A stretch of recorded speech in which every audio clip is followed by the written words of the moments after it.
गिबियाव आङो बिटिआर सरकारखौ हाजासे हामबाय होननानै बुङो। जोंनि माहारियारि गोनांथिफोरखौ बिथांमोना जेरै नांगौ एरै एड्रेस खालामबाय थायो, जोंजोंहाय जुगाजुग खालामबाय थायो।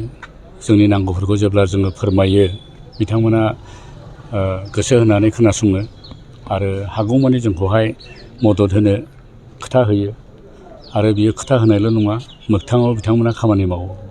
दिनैनि दिनाव बिबिसिनि थाखाय रंजानांगौ दिन। जोंनो थांनाय जोंनि एनुवेल कनफारेन्सआव बड'लेण्ड चिफ मानगोनां प्रमद बर'आ खोथा होलांदोंमोन जे जोंनि गोनांथि मोनसे दङ, कमिउनिटि हल। बेखौ जोङो 2027सिम थांखि लानानै नेरानेफेरा जों जुजिबाय थादों बानायनो। माखासे पार्टफ्रा जाजेनबाय, खिन्थु कमिउनिटि हलखौहाय जों माब्रै हागोन सानदोंमोन। बिथांमोननो रायथिनायावहाय प्रमद बर' सारा जोंनो खोथा होदों, बे कमिउनिटि हलखौहाय जों नायसिगोन। ओमफ्राय दिनै थारैनो बे खोथा होनाय बादि बिथाङा गावनो फैनांगौमोन। माखासे उसुबिदा जोंनो फोरमायहरदों। आसामनि चिफ मिनिस्टार फैयो, क'क्राझाराव मिटिं दङ, नाथाय बिथाङा गाव फैनो हायाब्लाबो रायजो सभानि सासे एमपि आरो जोंनि EM ओमफ्राय सासे MCLA बिथांमोनखौ थिनहरनानै दिनै बे कमिउनिटि हल जागायजेननायनि फाउन्डेसन स्टनखौहाय जोंनि बे थुक्राझार मिसन कम्पाउन्डनि सिङाव, जेरावहाय जोङो कनभेनसन सेन्टारखौ बानायदों, बेवहाय दिनै गायसननानै बिथांमोना थांबाय। ओमफ्राय बिथांमोना होनदों, गोजोननायजों बुंलांदों जे जोङो इमिडियेटलि जोङो माखासे फान्ड रिलिज खालामगोन, नोंथांमोना खामानिखौ मावजेनदो, ओमफ्राय जोङो जोबजासे बे खामानिखौ मावफुंनानै होगोन। दिनै फाउन्डेसन स्टन मानगोनां रोनगोरा नार्जारि रायजो सभानि MP बिथाङा बयनिबो रायजो राजानि मदद लानानै बेखौ गायसनबाय।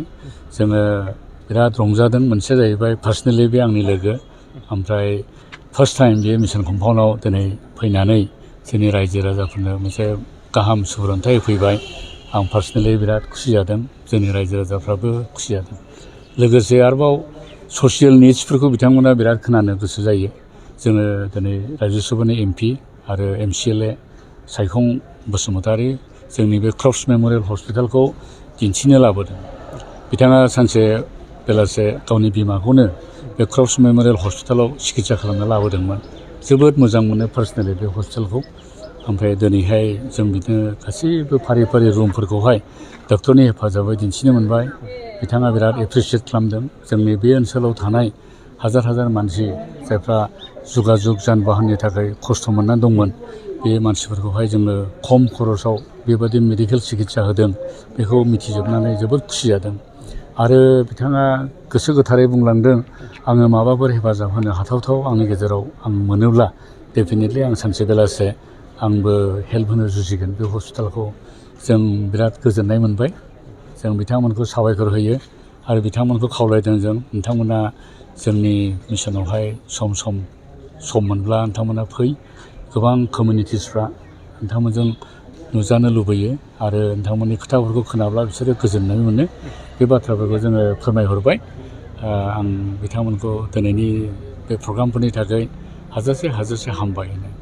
गाबोननि थाखाय एसे बुंथिबावनाय, गाबोनहाय आरोबाव जोंहा मोनसे अपेन मोनसे स्टेज दङ, जेरावहाय जोङो 30,000 to 35,000 मानसि जोंना एनुवेल कनफारेन्सआव गेदारिं जायो। बेवहाय जोंनो मोनसे पेन्डेल एसे नांगौमोन, गोनांथि दंमोन। बेखौबो बिटिआर सरकारा एप्रुभ खालामबाय।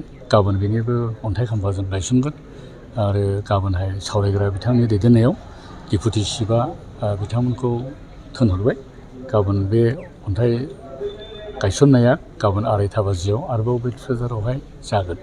दा बेवहायबो जोङो गेदेमा बिथांमोनखौ, बिटिआरनि गेदेमा बिथांमोनखौ जों लोगो मोनगोन। जोङो बिथांमोनजों आरोबाव जोङो रायज्लायबावगोन। आं बर' बाप्टिस्ट चार्च एस'सियेसननि जानानै दुलाराय जोंहा 266 चार्चेसफोर दङ।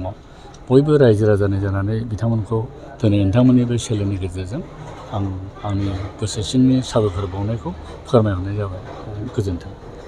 मोनसे कुइसन BBC हिसाबै धोरोमारि बिथिंनि